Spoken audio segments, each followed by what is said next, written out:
Picture this.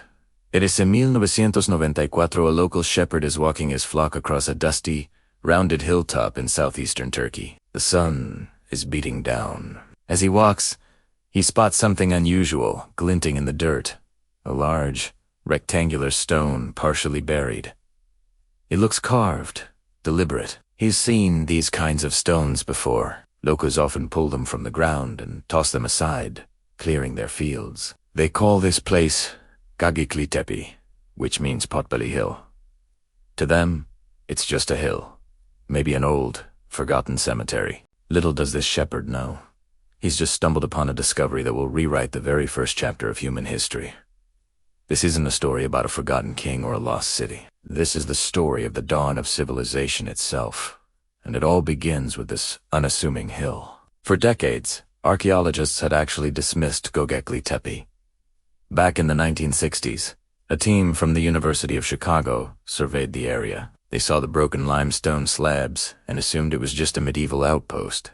Nothing special. They wrote it off. It was a place hiding in plain sight, its secrets protected by a thick blanket of earth and a simple misunderstanding. But the story takes a dramatic turn with a German archaeologist named Klaus Schmidt. In 1994, Schmidt was working on a nearby site and was looking for his next project. He came across the old report from the Chicago team, and something about the description of those limestone slabs piqued his curiosity. He decided to visit Göbekli Tepe for himself. What he saw that day didn't just pique his curiosity. It sent a jolt of electricity through his entire being. He recognized the stones immediately. They weren't simple grave markers.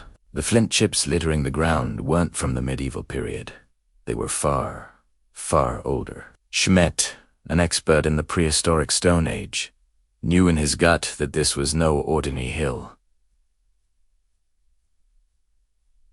This was a place built by hunters. As he later said, within a minute of first seeing it, I knew I had two choices. Go away and tell nobody, or spend the rest of my life working here. Thankfully for us, he chose the latter. The very next year, in 1995, Schmidt and the German Archaeological Institute began the excavation. And what they started to unearth was simply staggering. It was beyond anything anyone could have imagined. They weren't just digging up a few scattered stones.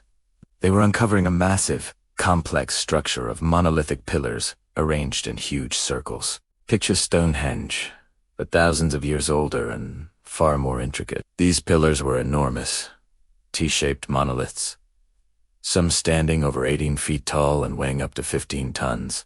Think about that for a second. How did people, who we thought were simple hunter-gatherers, living in small, nomadic groups, quarry, transport, and erect these massive stones? They didn't have wheels. They didn't have metal tools. They certainly didn't have domesticated animals to help with the heavy lifting. This was a puzzle that defied all known logic about the capabilities of prehistoric people. And it gets even more mind-blowing. As the team dug deeper, they realized these pillars were not plain rock. They were covered in spectacular, detailed carvings. Intricate reliefs of animals snaked across the surfaces. Foxes, lions, snakes, scorpions, and wild boars. These weren't just random doodles. They were powerful, stylized symbols, a kind of prehistoric art gallery frozen in stone. The T-shape of the pillars themselves is believed to represent stylized human figures, with the horizontal part as the head and the vertical as the body. Some even have carvings of arms and hands, pointing towards a loincloth. It's as if these ancient people were gathering in the presence of their stone ancestors. As the years of excavation went on, the true scale of Göbekli Tepe started to become clear. Using ground-penetrating radar, Schmidt's team discovered that the circles they had unearthed were just the beginning. Beneath the hill, there were at least 20 of these massive enclosures, a vast complex built over generations. It was a prehistoric cathedral, a monumental meeting point for people across the region. But here's the real bombshell, the fact that sent shockwaves through the archaeological world. Carbon dating of the site revealed its age. The oldest layers of Göbekli Tepe were constructed around 9,600 BC. Let me say that again. 9,600 years before Christ. That's almost 12,000 years ago. This makes Göbekli Tepe 7,000 years older than the pyramids of Giza. It's 6,000 years older than Stonehenge. This wasn't just another ancient site. It was the oldest temple on Earth. The very first one. This discovery completely flipped our understanding of human history on its head. For centuries, the conventional theory was what we call agriculture first. The story went like this. Humans first learned to farm and domesticate animals. This created a stable food supply, which allowed them to settle down in permanent villages. Once they were settled, they had the time, resources, and manpower to develop complex societies, build temples, and create art. Religion and complex culture were seen as a byproduct of settled agricultural life. Göbekli Tepe screams the exact opposite. The people who built this monumental temple were not farmers. All the evidence points to them being hunter-gatherers. Archaeologists have found no signs of domesticated plants or animals. In the oldest layers, they found tens of thousands of animal bones, all from wild species like gazelles and orcas. These people were still living a nomadic lifestyle, hunting and foraging for their food. And yet, they managed to come together to build something on a scale that we thought was impossible for their time. This suggests that it wasn't agriculture that led to civilization, but perhaps the other way around. The massive, shared effort required to build Göbekli Tepe might have been the very thing that pushed these hunter-gatherer groups to cooperate on an unprecedented scale. Think of the logistics. Building this temple would have required hundreds of people working together for a very long time. They needed quarrymen to cut the giant stones, laborers to haul them, and skilled carvers to decorate them. How do you feed that many workers? Some archaeologists, including Klaus Schmidt himself, theorized that the need to feed this massive workforce might have been the catalyst for agriculture. Perhaps they started gathering wild grasses in a more organized way, eventually leading to their cultivation. Maybe the first large-scale feasts held at this temple were the precursors to organized farming. It's the radical idea that the urge to worship, the desire to come together for a shared spiritual purpose, is what actually kick-started civilization as we know it. The temple came before the town. And then there's the final, baffling mystery of Göbekli Tepe. After about 1,000 years of use, around 8,000 BC, something incredible happened. The site wasn't destroyed by an earthquake or conquered by an enemy. It was intentionally and carefully buried. The people who had worshipped there for generations filled in the entire complex with dirt, rocks, and animal bones, burying their magnificent temple under a man-made hill.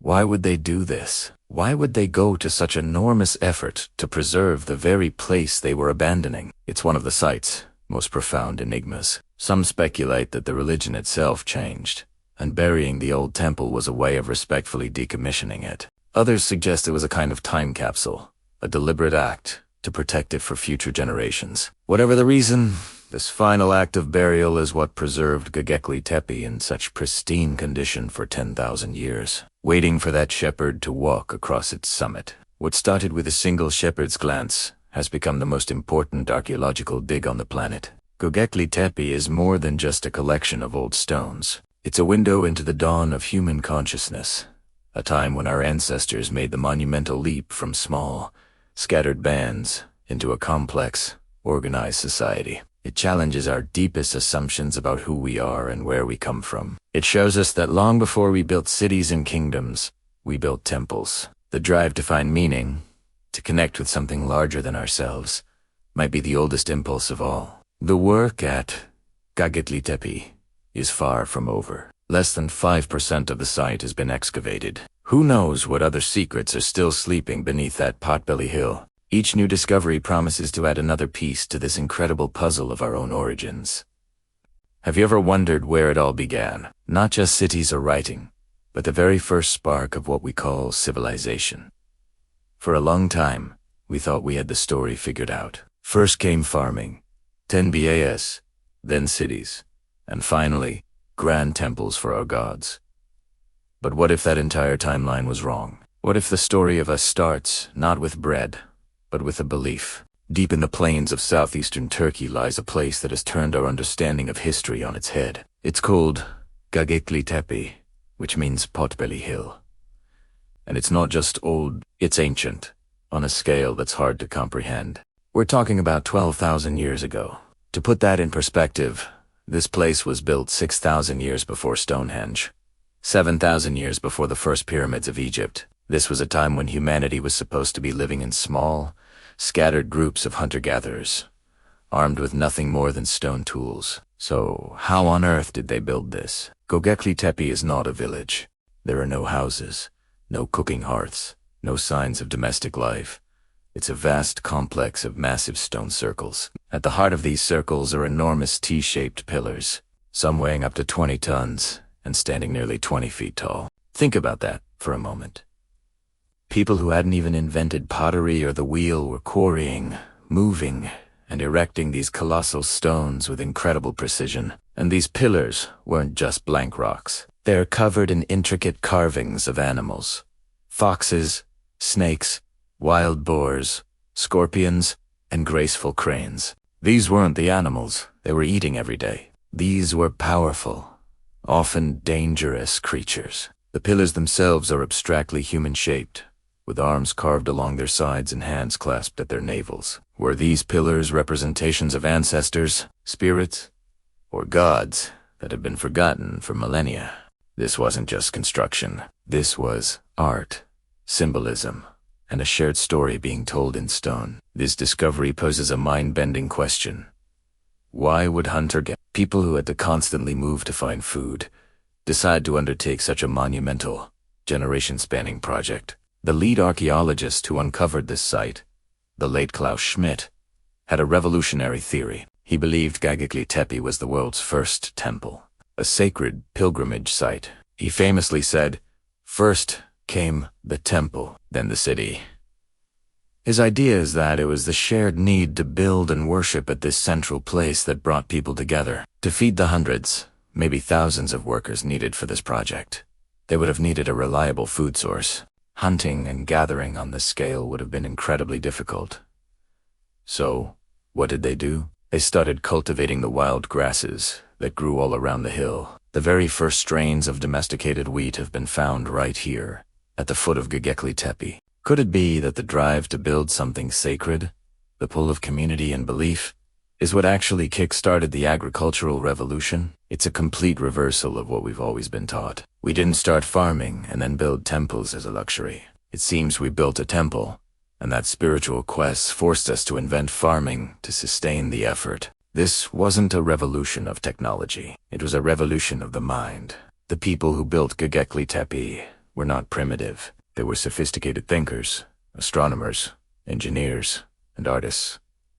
The site is aligned with celestial events. Some researchers believe the carvings depict a comet impact that caused a catastrophic climate shift known as the Younger Drought.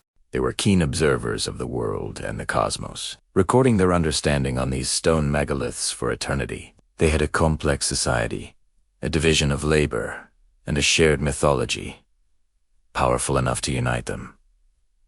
But who were they? We don't have a name for them. They left behind no writing, no pottery to trace their lineage. They are the builders of the dawn, a culture that existed in the twilight between the Ice Age and the modern world. They were a ghost in our history, until the discovery of this hill. And then, after about 1,000 years of use, something even stranger happened. Göbekli Tepe wasn't conquered or destroyed by an earthquake. It was deliberately and carefully buried. Pillar by pillar, circle by circle. The entire complex was covered with millions of cubic feet of earth, creating the artificial hill we see today. Why would they bury their most sacred creation? Was it to protect it? Was it a ritual burial for a belief system that had run its course? Was a new chapter of humanity beginning, and they needed to put the old one to rest. It's one of the site's most profound mysteries. They didn't just abandon it. They entombed it, preserving it like a time capsule for us to find 10,000 years later. Archaeologists have only excavated about 5% of Göbekli Tepe.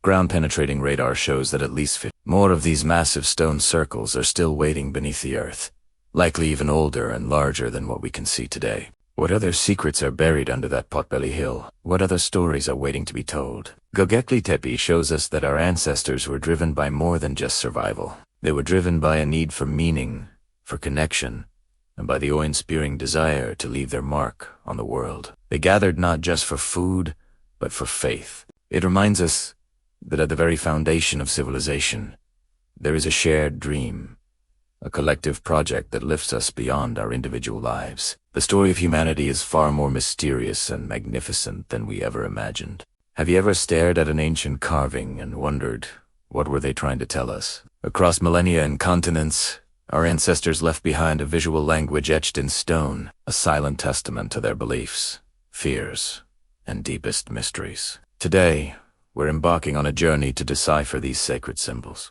to unlock the secrets of the gods and the strange iconography that connects humanity's past. Let's start with one of the most widespread symbols, the serpent. From the feathered serpent Quetzalcoatl of the Aztecs, to the cobra protecting the pharaohs in Egypt, and even the serpent in the Garden of Eden.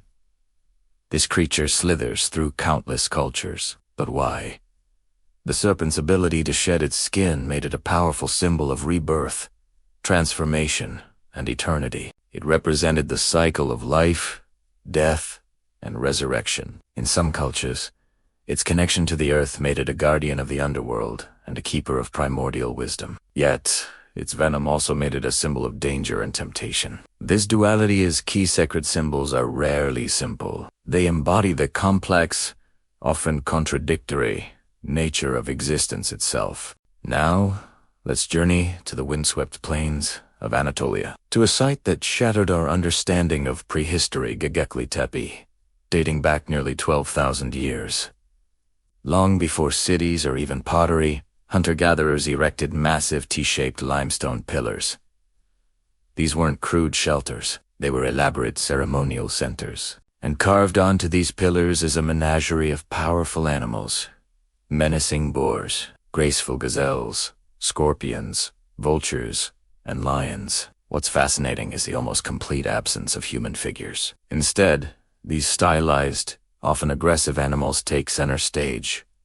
What could they mean? Archaeologists speculate. These weren't just pictures of the local fauna. They may represent clan totems, spirit guides, or even celestial constellations mapping the night sky. The vultures, often depicted with headless human figures, could be part of a complex funeral ritual, where the birds carried the spirit of the deceased to the heavens. Göbekli Tepe suggests that long before we built cities for people, we built massive temples for our ideas, for the powerful forces we saw embodied in the animal kingdom, from animals to anthropomorphic gods. Let's consider the staff god, an enigmatic figure found across the Andes, from the ancient Chavan culture to the later Inca Empire. This deity is typically shown front-facing, holding a staff or a scepter in each hand. Sometimes these staffs are depicted as serpents, corn stalks, or lightning bolts. The identity of this god remains a mystery, but its persistence for over 2,000 years points to a core religious concept.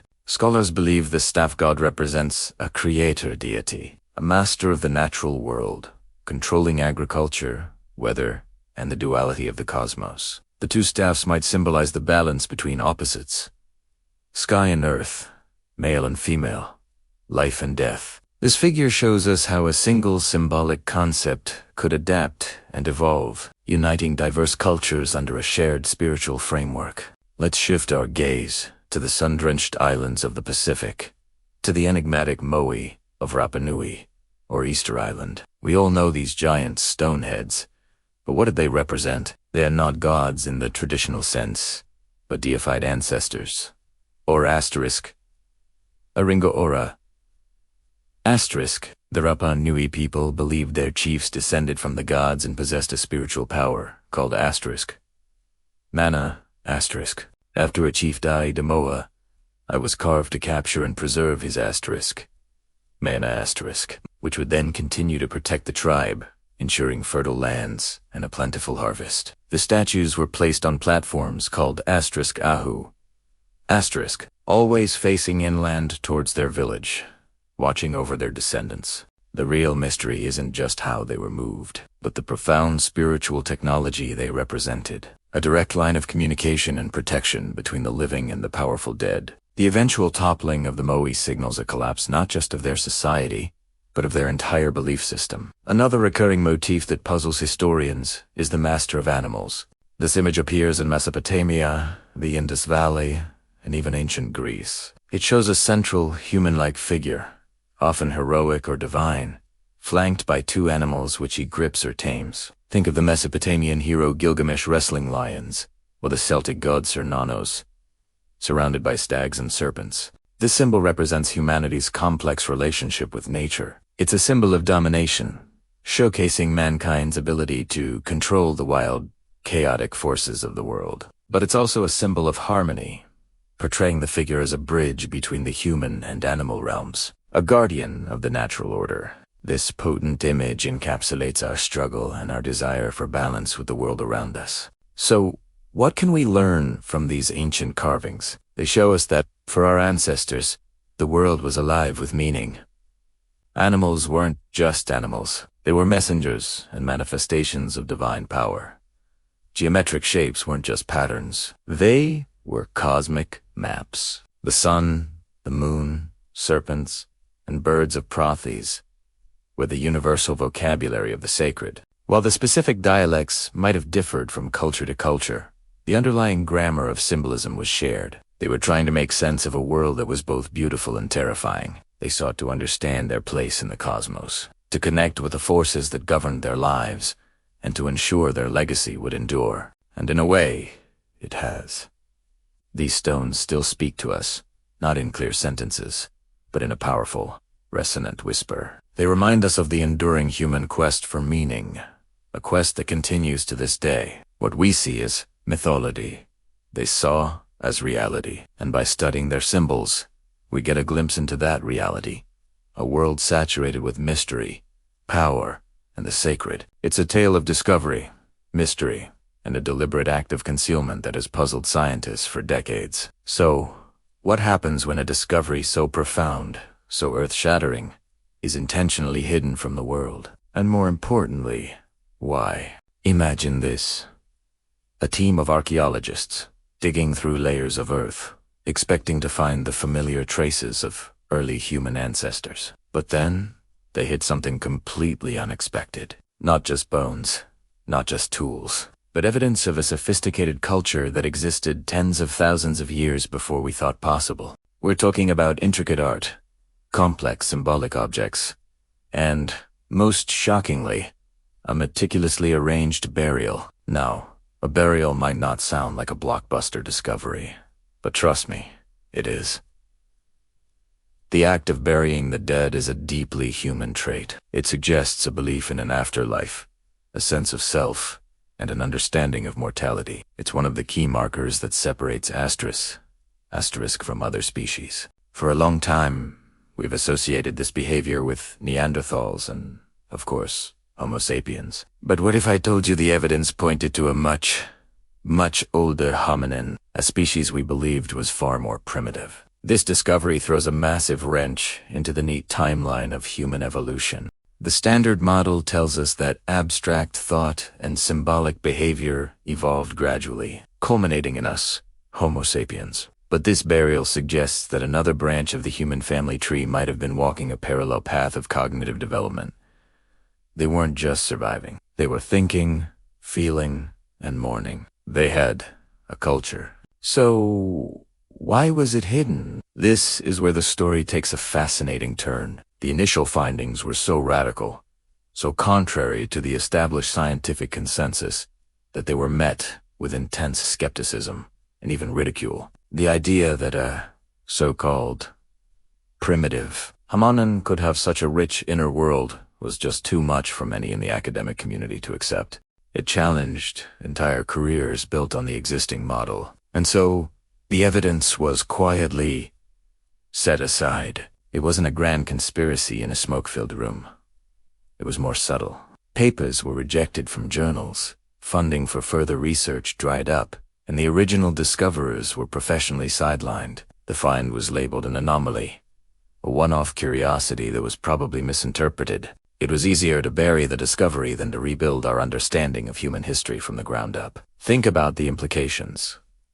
For decades, we've been telling ourselves a story of linear progression, with Homo sapiens as the inevitable pinnacle of evil. But this hidden burial suggests a different narrative. A world where multiple hominin species, not just our direct ancestors, possessed the sparks of consciousness and culture. It paints a picture of a much richer, more diverse, and more complex prehistoric world. It's like finding out that your family tree has a whole secret branch you never knew existed, and they were just as brilliant and complex as anyone else. So, what changed? Why are we talking about this now? The answer is technology and a new generation of scientists. With advancements in genetic analysis, digital imaging, and new dating techniques, we can now re-examine old evidence with a fresh and unbiased perspective. We can virtually excavate the site, analyze the placement of every single bone and artifact, and prove beyond a reasonable doubt that this was a deliberate, ritualistic burial. The new data is undeniable. The bones weren't just washed into a cave by a flood. They were carefully placed. The artifacts weren't random rocks. They were chosen objects, placed with intent. This was a graveside ceremony, performed by beings who understood loss and legacy. They were honoring their dead. This changes everything. It forces us to ask new questions. If this other species had culture, did they have language? Did they have art we haven't found yet? And the biggest question of all, what happened to them? Did we meet them? Did we trade with them?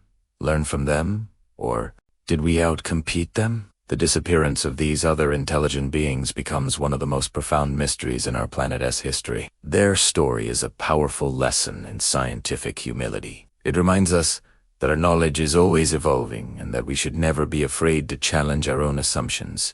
The deliberate burial of this discovery wasn't just a loss for archaeology. It was a loss for all of us. It delayed our understanding of who we are and where we come from. But now, the story is finally being told, and it's a story that enriches our own. It means that the journey towards consciousness, towards art, towards love and loss, wasn't a solo run by Homo sapiens. We were part of a chorus. The human experience, in its broadest sense, is older and more universal than we ever dared to imagine. It gives a newfound dignity to these long-lost relatives and makes our own past feel infinitely more profound. The legacy of this discovery is twofold. First, it's a scientific revolution, forcing us to redraw the human family tree. But second, and perhaps more importantly, it's a deeply human story. It's a reminder that beneath the surface of the past, there are countless stories waiting to be unearthed. Stories that can connect us to our ancient ancestors and, in doing so, help us better understand ourselves. It shows us that the capacity for wonder, ritual, and remembrance is a truly ancient part of the human spirit.